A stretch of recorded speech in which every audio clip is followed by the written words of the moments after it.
سي عزيز ما كتعرف لا تصالح لا تخاصم.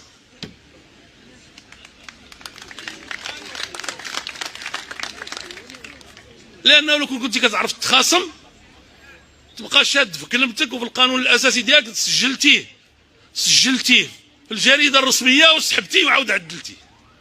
وهذا ما كيوقعش هذا الشيء الا في ظروف خاصه.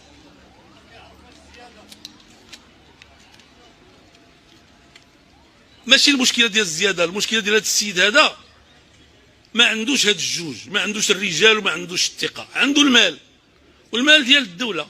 الرجال بطبيعه الحال انتم ما كتشوفوش الرجال اللي جاب لينا بمعنى الرجال والنساء هذوك بعدا ديال الحكومه اللي جاب هو انا ما كنعرفهمش لحد الان. واحد النهار وحده فيهم سلمات عليا قلت لهم شكون هذه؟ قال لي هذه وزيره السي عبد الاله. علاش ما كنعرفهمش؟ ما داروا والو. كنعرف واحد خوينا خلق لنا مشاكل مع المحامين، جا قال لك اسيدي بغى يدير العلاقات الرضائيه في المغرب. واك عباد الله، المغاربه اللي كانوا كيموتوا على العرض ديالهم هذا باغي يخلي هذاك الشيء صوبه قدام الناس بالعلالي، ولا هضرتي تمشي للحبس. علاش كتقلبوا؟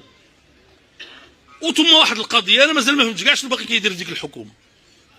ياك الحزب ديالو جرى عليه كان وصافي، الحزب ديالك جرى عليك وحشم وسير انت في حالك. ما كاينش الحياء في هذا الحكومه. على كل حال اللي كيطالب بالعلاقات الرضائيه ما يمكنلوش يكون فيه الحياء. الله يرضى بنا وبيه.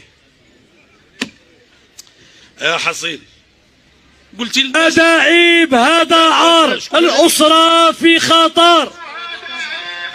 شنو هو الشقر هذا؟ سي الشقر ياك انت صاحبي.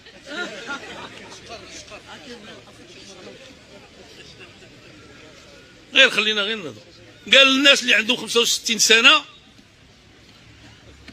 وما عندهمش التغطيه الاجتماعيه غنعطيهم 1000 درهم. جاب لي السي دريس الازمي هذا الخبر وجاب لي الحساب. قال لي السي عبد الله ها انت شوف اش قال، 65 سنه اللي ما عندهمش التغطيه الاجتماعيه غيعطيهم 1000 درهم للشهر، وجايب الرقم ديالهم. ولا ضربتي 65 لا ضربتي 1000 درهم في الرقم ديال الناس اللي عندهم 65 ما عندهمش التغطيه الاجتماعيه كتلقى 22 مليار ديال الدرهم في العام. قلت لي السي عزيز الا عطيتي لهاد الناس هاد 22 مليار ديال الدرهم انا غادي نخرج من السياسه.